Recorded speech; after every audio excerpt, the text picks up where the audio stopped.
하나님 아버지 은혜를 감사합니다. 귀한 시간을 우리에게 주셨사오니 주님 말씀 따라 기도의 자리로 나가기 원합니다. 성령께서 우리를 인도하여 주시옵소서. 예수님 이름으로 기도드립니다. 아멘. 찬송가 295장 하나님께 찬양드립니다. 큰 죄에 빠진 나를 주 예수 건지사 그 넓은 품에 다시 품으신 은혜는 저 바다보다 깊고 저 하늘보다 높다. 그 사랑 영원토록 나 찬송하리라. 날로 더욱 귀하다. 날로 더욱 귀하다. 한이 없이 넓은 우리 주의 사랑 날로 더욱 귀하다. 옛날에 유대 땅에 주 예수 다닐 때 그 은혜 받으려고 큰 물이 모였네. 눈먼 자 병든 자를 다 고쳐주셨으니 나 같은 죄인까지 그 은혜 받도다. 날로 더욱 귀하다. 날로 더욱 귀하다. 한이 없이 넓은 우리 주의 사랑 날로 더욱 귀하다. 주 크신 사랑으로 만 백성 위하여 그 십자가의 고난 다 받으셨으니 그 속죄 받은 성도 큰 소리 함께 높여 온 천지 울리도록 주 찬송하리라. 날로 더욱 귀하다. 날로 더욱 귀하다. 한이 없이 넓은 우리 주의 사랑 날로 더욱 귀하다. 아멘. 하나님 말씀 누가복음 6장 1절 2절입니다. 다 같이 봉독하겠습니다.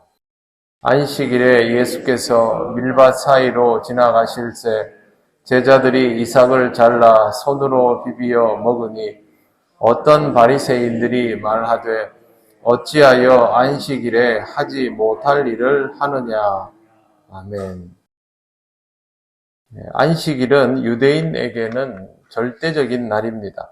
그것은 안식일 규정을 통해서 잘 알 수 있는데 오늘 말씀은 안식일 규정을 지키지 않았던 제자들에 대해서 바리새인들이 지적을 하는 내용입니다. 안식일을 지키는 것이 핵심이지만 유대 사회에서는 이걸 잘 지키기 위한 세부 사항을 무려 39개 범주로 만들어 놓았습니다. 그것을 멜라카라고 부릅니다. 안식일은 바늘을 들고도 길거리로 나갈 수 없습니다. 아무것도 들면 안 됩니다. 대신에 집안에서는 소파를 옮겨도 됩니다. 이러한 규정들이 유대 사회에 있는데요. 노동에 관계된 것들이고 그 시대로 비유하면 대부분 농사에 해당되는 것들입니다. 씨앗을 심거나 씨를 뿌리거나 물을 주는 것들이 금지가 됩니다. 그러면 일반적인 농사 토양에 떨어진 것들은 물을 주면 안 되는 것이죠. 근데 그 농지를 제외한 도로변이나 그런 데는 또 물을 줘도 됩니다. 왜? 규정에 안 된다라고 해놓은 거를 제외하고는 줄 수도 있는 것이죠. 그러면 일부러 닭장 일부의 구석에 기퉁머리에다가 좀 씨앗을 던져놓고 거기에다가 물을 주는 그런 일도 할 수 있는 겁니다. 심지어 꽃병에 물을 부어주는 것도 안 됩니다. 안식일 때는 그냥 꽃을 두었다가 안식일이 지나면 그 꽃병에 물을 부을 수 있었습니다. 그리고 고랑을 파는 것도 안 되고요. 정원에 의자를 뒀다가 의자를 이동시키는데 무겁다고 질질 끌면 그 길이 파이지 않습니까? 그것도 고랑에 해당됩니다. 잔디이기 때문에. 그래서 그것도 안 됩니다. 추수 때도 이파리 하나 자를 수 없고 꽃을 꺾거나 하는 것도 안 되는데 허용되는 게 하나 있습니다. 포도송이입니다. 포도송이는 왜 되냐 하면 나무와 포도알이 직접 만나지 않는다고, 이거는 떼도 나무에서 떼는 게 아니다라고 해서 포도알은 뗄 수 있습니다. 이런 식의 규정들이 있고요. 피부에 크림을 찍는 것은 되는데 문지르는 것은 안 됩니다.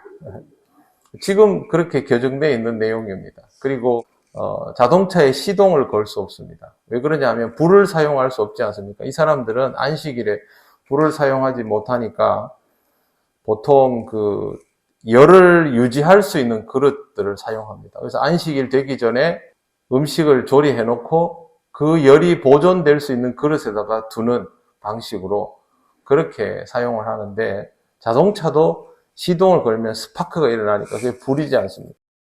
그래서 안식일이 되기 직전에 차를 끌고 그 회당이나 성전 근처에 가가지고 차를 세워놓고 집에 걸어왔다가 걸어가고 마지막에 안식일 하루를 보내고 나면 좀 피곤하니까 그때 차를 타고 오려고 그렇게 합니다.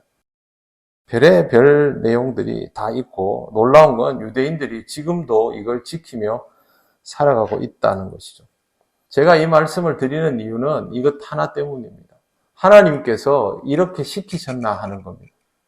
하나님께서 시동도 걸지 말라, 꽃잎도 떼지 말라, 음식도 하지 말라, 이렇게 시킨 적이 없지요. 그러면 이 사람들은 왜 이렇게 했을까요? 이 사람들이 기억하고 있는 것은 우리가 지키는 계명과 똑같습니다. 안식일을 기억하여 그날을 거룩하게 지키라. 이 내용 외에 다른 게 없는데 여기에서 인간의 머리가 움직여지기 시작했습니다. 안식일을 거룩하게 지키려면 결국 아무것도 하지 말아야 한다라는 생각에 도달하게 되었고, 문제는 인간이 아무것도 하지 않고는 살 수 없다라는 것이었죠. 그래서 이런 것들이 나온 겁니다. 즉, 아무것도 하지 않는 것처럼 보이는 방법은 없을까? 혹은 어떻게 하면 무언가를 하면서도 아무것도 하지 않는 것이 될까? 이걸 머리를 짜내어 준 사람들이 바리새인과 율법 학사들인 것이죠. 자기들의 머리에서 나왔으니 자기들이 지킬 수 있는 그런 유형들이 된 것이죠. 법을 다룰 수 있는 사람들이 법을 정하면 그 법은 놀랍게도 그 다룰 수 있는 사람들에게 뭔가 더 익숙하게 되어 있는 것처럼 이 유대 사회에서도 마찬가지 형태가 나왔던 것입니다. 그리고 이것이 세월이 흘러가면서 유대인 사회에서 불문율이 되었죠. 그냥 단순히 지키는 관습 정도가 아니고 매우 엄격한 규범이 되었습니다. 안식일을 지키는 것이 규범이라고 하지만 실제로 안식일을 지키는 것이 문제가 아니라 이렇게 만들어 놓은 세부 항목들을 지키는 것 자체가 십계명과 똑같은 위력이 되어버리고 그 이상이 되어버렸던 것이죠. 십계명의 본질은 알지도 못하고 이미 머릿속에서 지워버린 지 오래이지만 이런 행위들에 대한 규정과 준수는 계속 이행되어 왔던 것입니다. 그러면 유대인들이 지키는 안식일은 사람이 만든 것일까요? 하나님이 만든 것일까요? 이거는 하나님이 만든 것이라고 할 수가 없습니다. 그렇기 때문에 안식일을 사람의 방식으로 해석하고 적용하는 것은 그만큼 위험한 일이 되는 것입니다. 문제는 신앙생활을 오래 하고 규정을 지켜나가려 하다 보면 우리도 신앙에 있는 내용들을 이와 같이 관습과 규범으로 만들어서 형식적으로 이행할 수 있다라는 데 있습니다. 잘 지키는 것처럼 보이는 방법, 세상적이지 않은 것처럼 보일 수 있는 방법을 고안하게 되는 것이죠. 주님이 가르쳐 주시는 안식일은 그런 의미가 아닙니다. 내일은 예수님께서 이 사건에 대해서 어떤 말씀을 하시는지를 조금 더 구체적으로 들여다보겠습니다. 오늘은 이렇게 기도하며 하루를 시작하면 좋겠습니다. 하나님, 우리의 삶이 유대인들과 같이 뜻도 모르며 외식하는 형태에 익숙해지는 그런 삶이 아니라 진심으로 하나님을 만나고 영과 진리로 예배하며 살아가는 자가 되게 해주시옵소서. 이렇게 기도하시고 하나님 앞에서 진심으로 다가서시는 귀한 하루가 되시기를 바랍니다. 아멘. 기도드리겠습니다. 하나님 감사합니다. 오늘도 우리에게 말씀하여 주셔서 우리가 지키는 거룩한 날의 의미를 다시 돌아보게 하시니 감사합니다. 매일매일 새벽 기도를 나오지만 이것이 형식에 따른 것이 되지 않도록 인도하여 주신 것 또한 감사를 드립니다. 하나님을 기쁘게 만나는 것이 우리 삶의 가장 귀하고 즐거운 일임을 항상 기억하게 하시고 또한 그 기쁨으로 살아가는 우리가 되게 하여 주옵소서. 우리 통영교회 모든 성도들이 형식이 아닌 내용으로 또 마음의 진심으로 하나님 앞에 서기를 원합니다. 오늘도 우리 통영교회에 속한 모든 성도들의 삶을 주장하여 주옵소서. 감사드리며 예수님 이름으로 기도드립니다.